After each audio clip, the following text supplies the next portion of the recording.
Pet grooming is probably an undereducated area of involvement with owners. And so what they should know, just as we bathe and we are well groomed, one of the things for success is, groom for success as well. It is part of your personality. Even more so with a particular animal, because the groomer is going to be working with that particular animal. They want to create a bonding, if you will, and is getting them in as relaxed situation as possible, because it can be traumatic going to the salon to get groomed, especially with the environment of other animals as well. A lot of distractions, so forth. The school evolved from the pet grooming shop, Fifi's Pet Palace, in 1988. Founder Laura Lundberg went to grooming school, decided to open up a grooming shop, and been in this site for 20 years.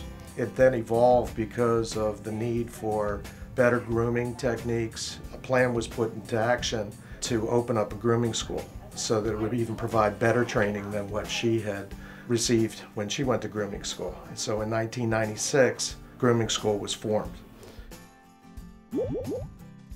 Number one is certainly the check-in of the process, which is very key. Knowing what the breed of the animal is, knowing what their history is. The next process is examining the animal based on what the medical records would show, if they have lumps or sores or those type of things. But it's also identifying things that the owners normally don't see. Perhaps they've identified fleas and ticks.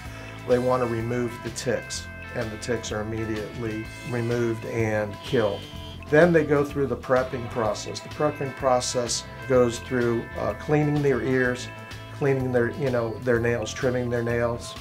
Then the process of, depending upon what is required that the owner is looking for.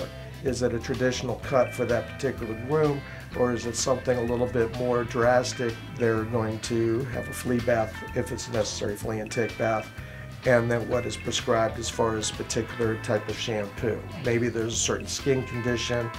You want to make sure that you're providing the right shampoos, or they may need more conditioner as well as part of that process because they have very dry skin. Then they go through the drying process. Towel dry, and then a blow drying based on different dryers. Different dryers perform different techniques. Then they go back to the grooming table at that process.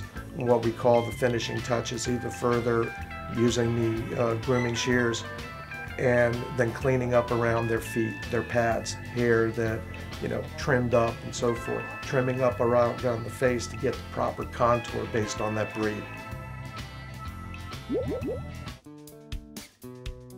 Pet grooming is a lot different than what I thought it would be, because people make it look so simple, and then it's actually not. Whenever you got a dog moving around on your table, and you got to learn how to control it the right way to get it to do what you want, and it's a lot different.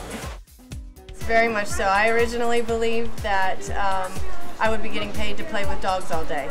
And while we do get to play with them somewhat, the labor part is pretty intense. Definitely go to school.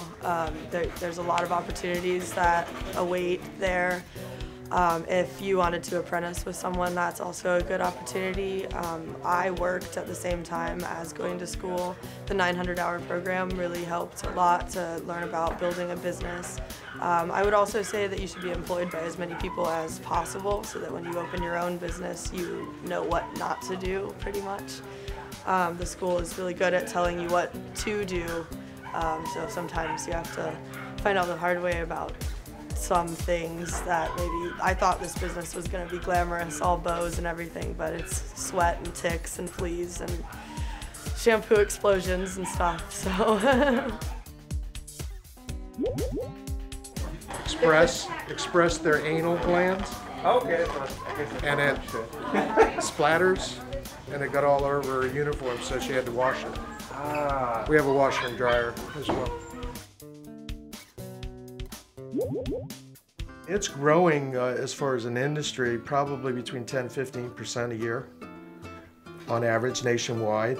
But just to give you a really high number as far as to blow your mind, as far as how much money is spent in the animal care, now that includes large animals as well, is $43 billion is spent on our pets. That's either purchasing the pets, the care for the pets, whether it's veterinary, pet grooming, all the toys, all the trinkets, all the paraphernalia that deals with it.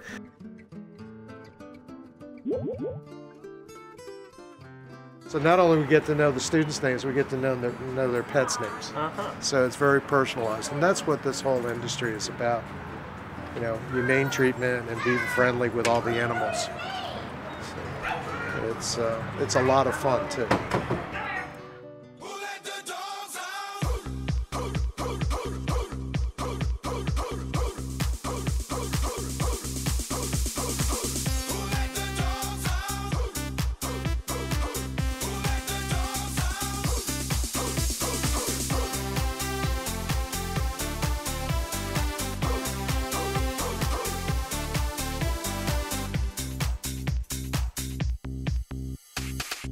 The party was